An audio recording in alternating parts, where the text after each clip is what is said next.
మీ కామెంట్లు నా సమాధానం కార్యక్రమానికి అన్నదాతలకు ఆత్మీయ స్వాగతం. ముందుగా రవికుమార్ గారు, happy Bakrid sir. Next month tomato stock details sir. Next month అయితే ప్రస్తుతం అయితే అన్నదాతలు ఇస్తున్న సమాచారం మేరకు స్టాక్ తగ్గుతుందని అందరూ అంటున్నారు. ఎందుకంటే ఫిబ్రవరిలో నాటి తోటలు ఉన్నట్లుగా మార్చి ఏప్రిల్ నాటి తోటలు లేవని సమాచారం. ఎందుకంటే ధర లేవని ఎవరు మెయింటైన్ చేయలేదు. దిగుమతి తగ్గుతుందని అన్నదాతలు సమాచారం ఇస్తున్నారు. మరి చూడాలి. జై బాబన్న, జై బాబన్న, టీవీఎస్ బాబన్న ఈజ్ కింగ్. వెంకటరామరెడ్డి ఎంఎస్. నా స్నేహితుడు ఏదైనా పలికినందుకు నీకు ధన్యవాదాలు వెంకటరామరెడ్డి. ఇక ఆయన మరొకటి పెట్టారు, జూన్ 15 నుంచి 25 కేజీల బాక్స్ ₹1000 పక్కా వెళ్తుంది.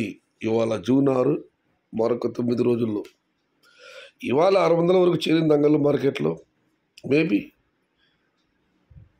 ₹1000 సర్వీటుగా వెళ్ళవచ్చు. వెళ్ళాలనే కోరుకుందాం, ఆశిద్దాం.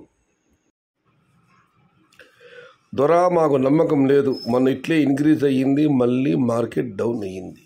ఇవాళ దిగుమతి తగ్గడంతో సాయంత్రం మార్కెట్ల ధరలు పెరిగాయి. మరి రేపు చూడాలి. పండగ చెప్పి చాలామంది రైతులు వ్యాపారస్తులు ఉంటారో ఉండరో అని కోతలు పెట్టలేదు. మరి స్టాక్ ఎంతవరకు వస్తుందో ఏమేరకు రేపు చూడాలి. మరి రాయకోటే రేటు చెప్పన్న నాగరాజు గారు వీడియో పెట్టాను, చూడు తమ్ముడు.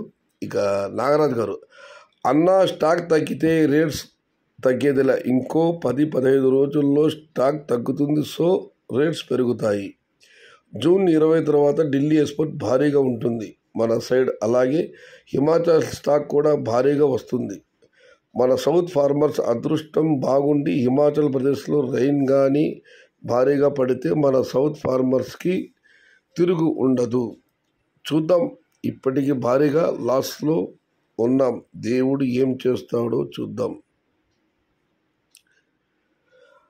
స్టాక్ తగ్గితే రేట్స్ తగ్గేదేలే, 10-15 రోజుల్లో స్టాక్ తగ్గుతుంది, రేట్స్ పెరుగుతాయి. నాలుగు ఏమైనా హిమాచల్ ప్రదేశ్లో కూడా భారీగా టమాటాలు వచ్చే అవకాశం ఉంది. అక్కడ వర్షాలు పడితే మన దక్షిణ భారతానికి చెందిన అన్నదాతలు తిరుగుండదని నాగరాజు గారు కామెంట్ పెట్టారు.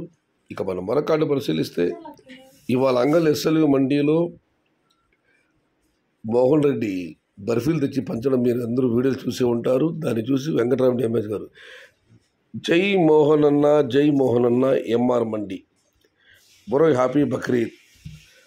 సయ్యద్ షహతాజ్ గారికి బక్రీద్ పండుగ శుభాకాంక్షలు తెలియజేస్తున్నాము. వెంకటరమణ గారు. ఇంతకుముందు కామెంట్ అయితే శివకుమార్ గారిది. సయ్యద్ షహతాజ్ గారికి బక్రీద్ పండుగ శుభాకాంక్షలు తెలియజేస్తున్నాము. జై NT Rama Rao. Thank you bro. అన్న మీ పండగ మీరే డేట్ మర్చిపోతే ఎలా? పండగతో పాటు ఈ ఉదయం 7:30 నిమిషాలకి నమాజు, మళ్ళీ అంగళ్ళు డ్యూటీ, రేట్లు టమాటా మాట సంబంధించిన సమాచారాన్ని అందివ్వాలి. ఎందుకంటే అన్నదాతలు ఎదురు చూస్తుంటారు నేనేం చెబుతాను అని చెప్పి ఆ కంగారులో అలా పెట్టేశాను. ఇక మనం మరొకటి పరిశీలిస్తే, అన్న మీకు మీ కుటుంబ సభ్యులకు ముస్లిం సోదరులకు బక్రీద్ శుభాకాంక్షలు. హిందూ ముస్లిం భాయ్ జై హింద్. యశ్వంత్ రెడ్డి గారు, చాలా సంతోషం అన్న, మంచి కామెంట్ పెట్టారు మీరు. Happy Bakrid bro. Telugu tech గారు, హ్యాపీ బక్రీద్ శుభాకాంక్షలు. సయ్యద్ భాయ్ కిషోర్ గారు, happy Bakrid you and your family bro. Danikonda Narasimha Reddy గారు. ఇక మనం మరొకటి పరిశీలిస్తే, హ్యాపీ బక్రీద్ అన్న భాస్కర్ గారు, హ్యాపీ బక్రీద్ శుభాకాంక్షలు. వెంకటరామరెడ్డి ఎంఎస్ గారు, హ్యాపీ బక్రీద్ అన్న సీఎం సంధ్య గారు. ఇక మనం మరొకటి పరిశీలిస్తే, కేపీ దినీ గారు, అన్నగారికి బక్రీద్ శుభాకాంక్షలు. హ్యాపీ బక్రీద్ అన్న. చింతామణి నుంచి నవీన్ గారు, ఈద్ ముబారక్ సయ్యద్ భయ్యా. చల్లకేర సైడ్ క్రాప్ ఈల్డ్ తక్కువ ఉంది, కొంచెం వైరస్ ఎఫెక్ట్ కూడా ఉంది, స్వల్పంగా virus effect. Mister Syed Shahtaj గారు, హ్యాపీ బక్రీద్ బాయ్. మీరు ఇంకా ఎన్నో బక్రీద్ ఫెస్టివల్ సెలబ్రేషన్ చేసుకోవాలని మనస్ఫూర్తిగా చెబుతున్నాను. థ్యాంక్ యూ ప్రదీప్ రెడ్డి గారు. ఇది ఈరోజు మీ కామెంట్లు నా సమాధానం కార్యక్రమం. బక్రీద్ శుభాకాంక్షలు తెలియజేసిన అన్నదాతలందరికీ పేరు పేరున శతకోటి వందనాలను సమర్పించుకుంటూ భవదేయుడు సయ్యద్ షహతాజ్.